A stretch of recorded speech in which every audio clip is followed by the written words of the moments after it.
1992 سے آج تک میری تہجد نہیں چھوٹی۔ انہیں وظیفہ بتایا نماز، اور نماز کی عادت ڈالو۔ ایک نماز ہے جو ہم پڑھتے ہیں، وہ نماز نہیں کہہ رہا ہوں۔ فَإِذَا فَرَغْتَ فَانْصَبْ، نصب گڑ جانا، جیسے یہ بوتل ہے نا، یہ یہاں آ کے گڑی تو نہیں لیکن ایسے کھڑی ہے، تو اللہ کہہ رہا ہے فَانْصَبْ، ایسے جیسے لکڑی کو ٹھوکا جاتا ہے نا زمین میں، اور کچھ اس کا حصہ اندر چلا جاتا ہے اور اوپر والا ایسے ہو جاتا ہے، تو نماز کے لیے ایسے کھڑے ہو، ایسے۔ عبداللہ بن زبیر پر حجاج حملے کر رہا تھا اور وہ حرم میں نماز پڑھتے، کوئی پتھر یہاں سے گزرتا، کوئی یہاں سے گزرتا، کوئی یہاں سے گزرتا، اور ان کے جسم میں ایسے بھی نہیں ہوتا تھا، ایسے۔ اتنے اطمینان سے نماز۔ وَإِلَىٰ رَبِّكَ، بولو، فَارْغَب، رغبت کی نماز، نماز میں دل لگے، نماز میں کھڑے ہو جاؤ، نماز میں کا انتظار کرو، نماز کو اپنے مسائل کے حل ہونے کا ذریعہ بناؤ، نماز میں دعائیں مانگنا سیکھو۔ ہم دعا نہیں مانگتے، دعائیں مانگنا سیکھو، یہ بہت بڑا سبب ہے۔ اسباب ظاہریہ اختیار کرو اور نماز کو سب سے بڑا سبب بناؤ۔ اذا حزبہ امر فزع الی الصلاۃ، جب کوئی مشکل آتی تھی آپ نماز پڑھتے تھے، جب کوئی مشکل آتی تھی آپ نماز پڑھتے تھے۔ 3 دن گزر گئے، کھانے کو کچھ نہیں ملا، تو حضرت عائشہ سے کہنے لگے چلو آج میں اللہ سے جا کے بات کرتا ہوں۔ مسجد میں گیا، نفل شروع کر دی، ایک ستون کے پیچھے 2 نفل پڑھتے، پھر سلام پھیر کے دوسرا ستون، اللہ اکبر، پھر سلام پھیرا تیسرا ستون، اللہ اکبر، پڑھے جا رہے ہیں۔ اتنے میں حضرت عثمان آئے، اما جان اللہ کے نبی کہاں ہیں؟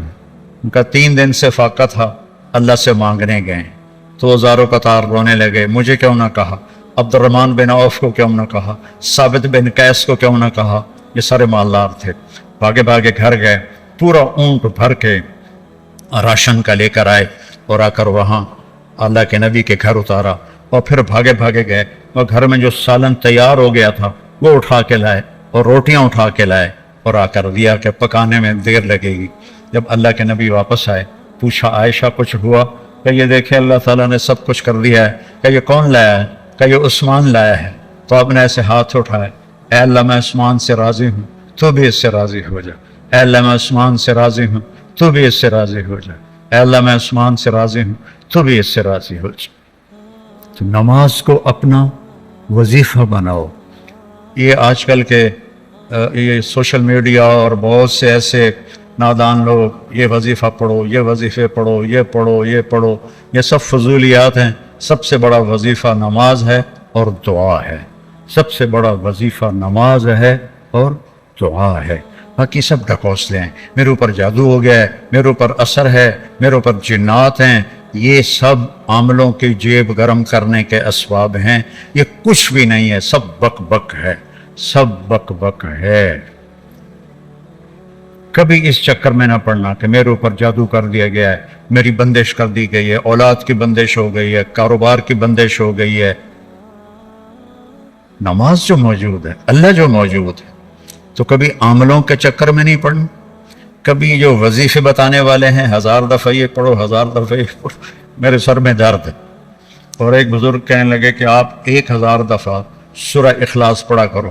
میں کہا جی پھر تو پہلے انہوں نے اور درد ہوا جاوے گا جو میں سر درد نال میں 1000 واری سورۃ اخلاص پڑھا کے میرے کو تو نماز دی رکعت وچ کولو اللہ مشکل پڑی جاندی ہے۔